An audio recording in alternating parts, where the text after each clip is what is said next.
खूप खूप धन्यवाद ताई। यानंतर खडकवासला मतदारसंघाचे आमदार माननीय भीमराव अण्णा तापकीर आपल्याशी संवाद साधतील।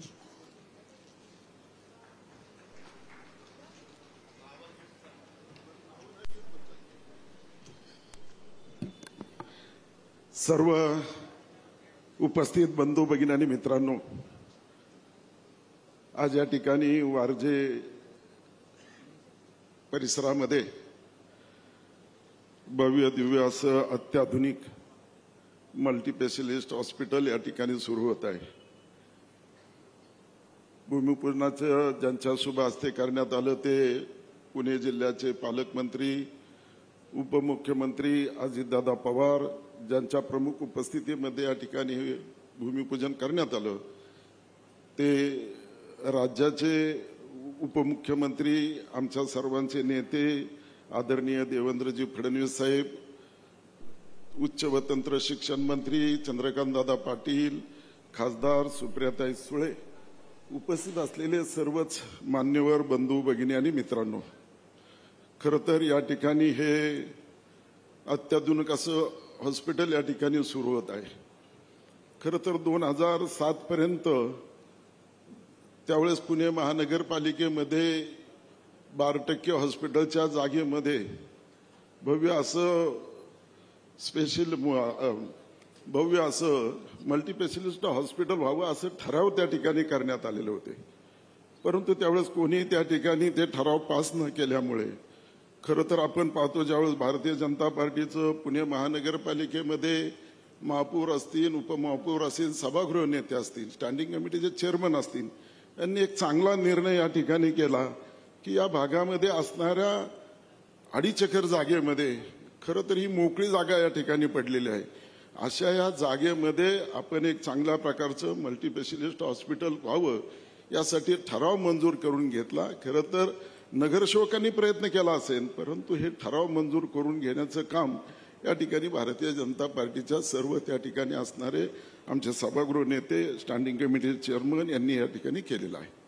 आपण पाहतो की या ठिकाणी जे हॉस्पिटल होणार आहे हे 375 जरी त्या ठिकाणी बेड्स असेल, त्यांना जो खर्च आहे तो पुणे महानगरपालिका करणार नाही। नाहीतर आज प्रत्येक जण विचार करणार आहे की एवढं मोठं हॉस्पिटल होत आहे, याला खर्च कोण करणार आहे, तर या सर्वांचा खर्च ही पुणे महानगरपालिका न करता या ठिकाणी याचा खर्च जो कोणी निवेदन ज्याला निविदा या ठिकाणी मिळालेली आहे तो त्या ठिकाणी करणार आहे, म्हणजे या ठिकाणी असणारा खर्च असेल। परंतु पुणे महानगरपालिकेला वर्षाला या ठिकाणी 1 कोटी रुपये मिळणार आहे। म्हणजे आज आपण पाहतो की ती जी जागा पडीक आहे, कोणताही खर्च न करता पुणे महानगरपालिकेच्या उत्पन्नामध्ये 1 कोटीने या ठिकाणी भर पडणार आहे। आणि हे सर्व होत असताना दादा आमच्या फक्त आता हॉस्पिटलच्या संदर्भात बोलत असताना आमच्या 2-3 या ठिकाणी ज्या काही अडचणी आहेत या भागामध्ये, खरं तर दादा या ठिकाणी जे काही 34 गावं पुणे महानगरपालिकेमध्ये आली आणि त्या गावामध्ये लावणारा 3% टॅक्स असेल, परंतु जी गावं येताना जो टॅक्स लावलेला आहे तो कमी करण्यासंदर्भात दादा आपण योग्य तो निर्णय आपण त्या ठिकाणी अधिवेशनामध्ये आपण भेटला त्यावेळेस तुम्ही केलेला आहे, त्याबद्दल मनापासून तुम्हाला या ठिकाणी आम्ही धन्यवादच देईल की आपण एक चांगला निर्णय या ठिकाणी त्या 34 गावाच्या संदर्भामध्ये घेतलेला आहे। खरं दुसरं असं आहे की साहेब फडणवीस साहेब, आमची तुम्हाला एक विनंती राहील की या भागामध्ये असणारं जे पोलीस स्टेशन आहे 2018 साली या पोलीस स्टेशनची स्थापना झाली। 1.5 गुंठ्याच्या जागेमध्ये पोलीस स्टेशन आहे, परंतु त्याच्या बाजूला असणारी 2 एकरची जागा ही या ठिकाणी RMD कॉलेजच्या जवळ असणार, RMD शेंगड कॉलेजच्या जवळ असणारे एक रिझर्वेशन त्या ठिकाणी आहे, 2 एकरचं त्या ठिकाणी रिझर्वेशन आहे। त्या ठिकाणी असणाऱ्या रिझर्वेशनची जागा ताब्यात घेण्यासाठी या ठिकाणचं आमचं वारजे पोलीस स्टेशन असेल, या ठिकाणी पुणे शहराचे पोलीस आयुक्त असतील, यांनी फार प्रयत्न केलेले आहेत। म्हणजे या ठिकाणी इतके प्रयत्न झालेले आहे आणि त्या ठिकाणी महानगरपालिकेकडून त्यांना सांगण्यात सुद्धा आलं होतं पोलीस आयुक्त पुणे शहर यांना की तुम्ही त्या ठिकाणी असणारा जे काही मूल्यांकन निधी आहे, जो मूल्यांकन दर आहे तो तुम्ही जर त्या ठिकाणी भरला तर तुम्हाला त्या ठिकाणी ताबा देण्यात येईल। 2022 रोजी खरं तर यांनी सर्व जागेची पैसे भरण्याची पूर्तता करण्यात आली, परंतु आज तोपर्यंत या ठिकाणी हा जागेचा ताबा या ठिकाणी पोलीस स्टेशनला मिळालेला नाही। या संदर्भामध्ये साहेब मी तुम्हाला विनंती करतो की आपल्या स्तरावर या ठिकाणच्या जागेचे मालक जे मारुती नवले आहेत यांना जर आपण बोलून घेतलं तर हा एक प्रश्न या ठिकाणी सुटल्यानंतर या भागामध्ये शांतता सुव्यवस्था राहण्यासाठी अत्यंत चांगल्या प्रकारे या ठिकाणी त्याचा उपयोग होऊ शकतो. दुसरं म्हणजे साहेब सांगायचं झालं की याच भागामध्ये खरं तर कित्येक अशी विकासाची कामं आपल्या माध्यमातून या ठिकाणी झालेली आहेत. हे या बाजूलाच असणाऱ्या खडकवासलाच्या धरणाच्या खाली बाजूला आपण 5.5 एकरमध्ये ऑक्सिजन पार्क करत आहोत. साहेब आपण त्याला मोठ्या प्रमाणामध्ये निधी दिल्यामुळे त्या ठिकाणी ते काम अशा मोठ्या प्रमाणामध्ये विकास कामासाठी आपण या ठिकाणी तो निधी दिलेला आहे. आज आपण बोलत असतो की विकसित भारत म्हणजे काय. खरं तर विकसित भारत होण्यासाठी आपल्या देशाचे पंतप्रधान नरेंद्रजी मोदी यांनी खरं तर आपण पाहतो की प्रत्येक गावाला सुलभ शौचालय देण्याचा प्रयत्न केला. पंतप्रधान आवास योजनेमधून घरकुल देण्याचा प्रयत्न या ठिकाणी केला. उज्ज्वला गॅस योजनेअंतर्गत प्रत्येक महिलाला गॅस देण्याचा प्रयत्न केला. म्हणजे हे सर्व करत असताना आपल्या गावांच्या वाड्या वस्त्यावर पाणी देण्यासाठी आपण पाहतो की त्या ठिकाणी असणारी पाण्याची योजना आहे की जलजीवन मिशन अंतर्गत प्रत्येक ठिकाणी कितीतरी कोटी रुपये ह्या गावांना प्रत्येक गावांना देण्यात आले. मग अशा प्रकारे चांगलं नियोजनबद्ध विकास होण्यासाठी या ठिकाणी आपलं सरकार या ठिकाणी कटिबद्ध आहे. आजच्या या कार्यक्रमानिमित्त खरं तर मी या ठिकाणी आपल्या सर्वांनाच उपस्थितीमध्ये आपल्या राज्याचे दोन्ही उपमुख्यमंत्री उपस्थित राहिल्या त्याबद्दल त्यांचं मनापासून या ठिकाणी मी धन्यवाद आभार व्यक्त करून या ठिकाणी थांबतो. जय हिंद जय महाराष्ट्र.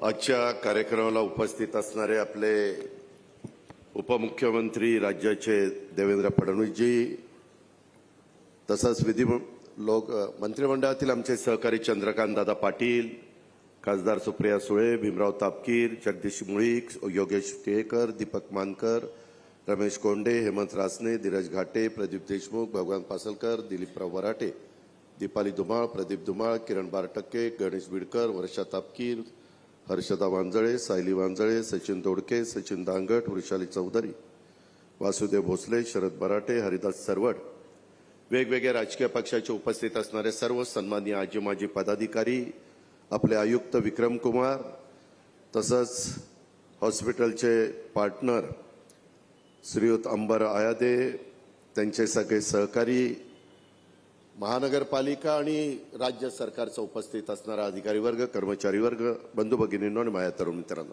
मित्रांनो, सुरुवातीलाच आपल्या जिल्ह्याचा पालकमंत्री यांना त्यांनी राज्याचे उपमुख्यमंत्री आपल्या शहरामध्ये आलेत, आपल्या जिल्ह्यात आलेत, आपल्या सर्वांच्या वतीनं मी देवेंद्रजींचं मनापासून स्वागत करतो. आज जवळपास 500 कोटी रुपयाच्या कामांची भूमिपूजन आणि उद्घाटनं ही आपण इथं घेतलेली. एक तर 380 कोटीचं तुमच्या सगळ्यांच्या साक्षीनंच भूमिपूजन झालं आणि बाकीची 4 ऑनलाईनने केलेली आहे. लवकरच लोकसभेच्या निवडणुकीची आचारसंहिता लागेल. आज खरं आमच्याकडे वेळ अतिशय कमी आहे. त्याच्यावर दादाही म्हणले की मी बोलत नाही, तुम्ही बोला आणि देवेंद्रजींनी बोलू द्या. कारण 11 वाजता एक महत्वाचा नवीन एकात्मिक टर्मिनल इमारत पुणे विमानतळाचं उद्घाटन हे व्हीसीच्या द्वारे पंतप्रधान स्वतः करतायत आणि जवळपास 14 अन्य विमानतळाचं देखील प्रकल्पाचं उद्घाटन आहे. 9,800 कोटी रुपयांची विमानतळं आपल्या देशात आणि राज्यामध्ये बांधली गेलेली आहेत किंवा टर्मिनल बांधले गेलेले आहेत, त्याचं उद्घाटन आहे. त्यामुळे त्याही कार्यक्रमाला आम्हाला अतिशय लवकर जायचं आहे. खरं तर 2 वर्षापेक्षा जास्त काळ झाला महानगरपालिकेच्या निवडणुका थांबलेल्या आहेत.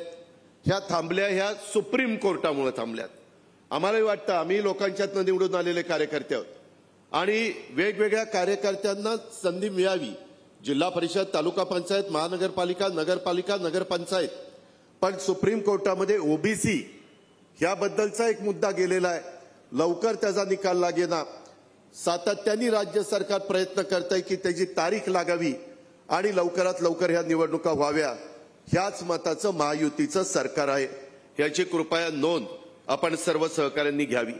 मित्रांनो, आरोग्याचा प्रश्न किती महत्वाचा आहे. कोरोनाच्या काळामध्ये उभ्या जगाला कळलं, राज्याला कळलं, देशाला कळलं, पुण्याला देखील कळालं.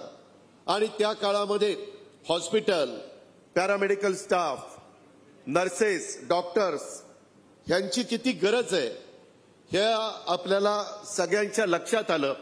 आणि त्याच्यातूनच नंतर गेले 2 वर्ष हे महानगरपालिकेची मुदत संपल्यावर चंद्रकांत दादा पाटील असतील, मी असेल, देवेंद्रजी असतील, भीमरावजी असतील, आम्ही सगळ्यांनी की बाबा कामं झाली पाहिजे. शेवटी निधी मर्यादित आहे आणि त्याच्यातून ही कल्पना पुढे आली की आपण एक मल्टी स्पेशालिटी हॉस्पिटल उभं करायचंय. मित्रांनो, कदाचित तुम्हाला अशी शंका येईल की हे हॉस्पिटल उभं केल्यानंतर आमचं काय.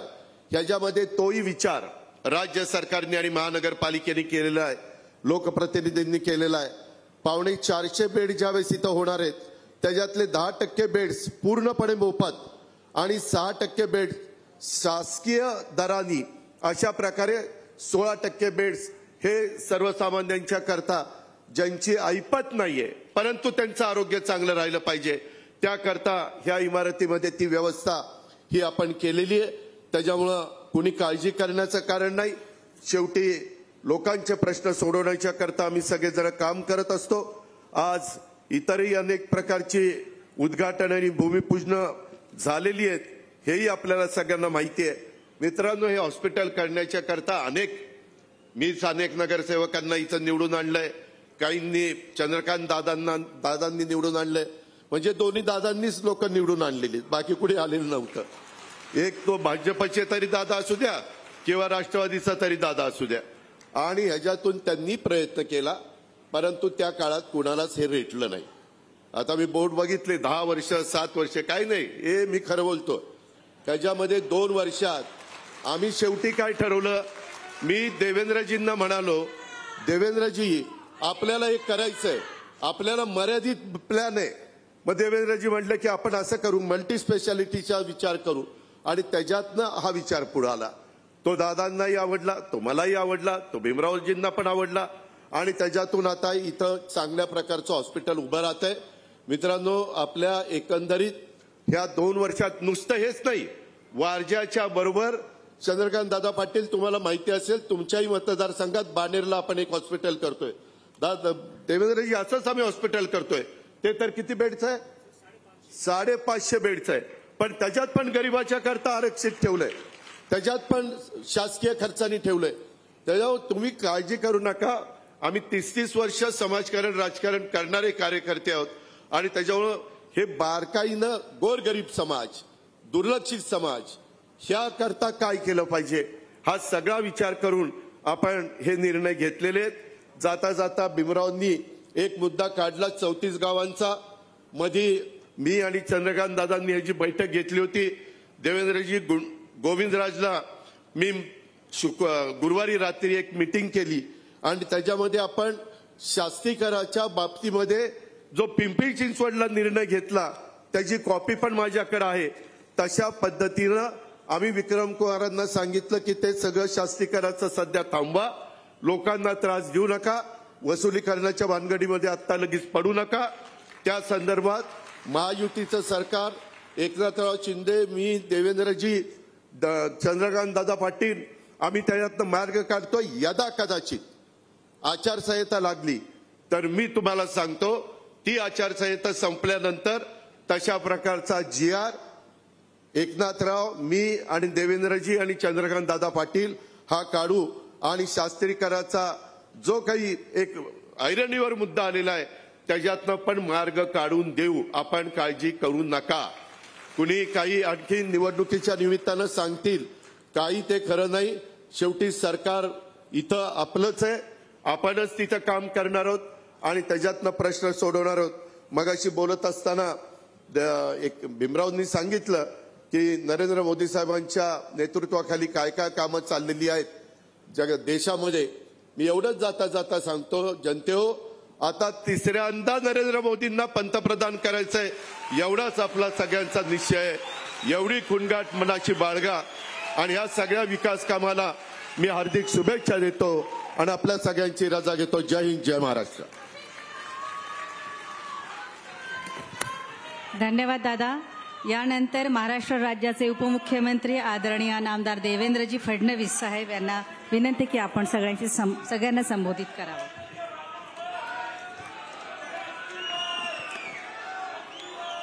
पुणे महानगरपालिकेच्या अंतर्गत विविध विकास कामाच्या लोकार्पण कार्यक्रमाच्या निमित्ताने सर्वप्रथम हिंदवी स्वराज्याचे सरसंस्थापक छत्रपती शिवरायांना मानाचा मुजरा करतो. भारतीय राज्यघटनेचे शिल्पकार भारतरत्न डॉक्टर बाबासाहेब आंबेडकर यांना मानवंदना अर्पित करतो. आज ज्यांच्या हस्ते हा सोहळा या ठिकाणी पार पडला ते राज्याचे लोकप्रिय उपमुख्यमंत्री आणि पुणे जिल्ह्याचे पालकमंत्री सन्माननीय अजितदादा पवार, मंत्रिमंडळातील आमचे सहकारी आणि पुणे जिल्ह्यातील आमदार आणि माजी पालकमंत्री चंद्रकांतदादा पाटील, या ठिकाणी मंचावर उपस्थित सन्माननीय खासदार सुप्रियाताई सुळे, या भागाचे लोकप्रिय आमदार श्री भीमराव अण्णा तापकीर, ऑनलाईन उद्घाटनाकरता ऑनलाईन आपल्यामध्ये उपस्थित असलेले आमदार सुनीलजी कांबळे, आयुक्त विक्रम कुमार, मंचावर उपस्थित धीरजजी घाटे, योगेशजी टिळेकर, जगदीशजी मुळीक, हेमंतजी रासळे, वर्षाताई तापकीर, वृषालीताई चौधरी, हरिदास चरवड, दिलीपजी बराटे, त्याचप्रमाणे दीपालीताई धुमाळ, श्री भगवान पवार, श्री गणेश बिडकर, श्री सुशील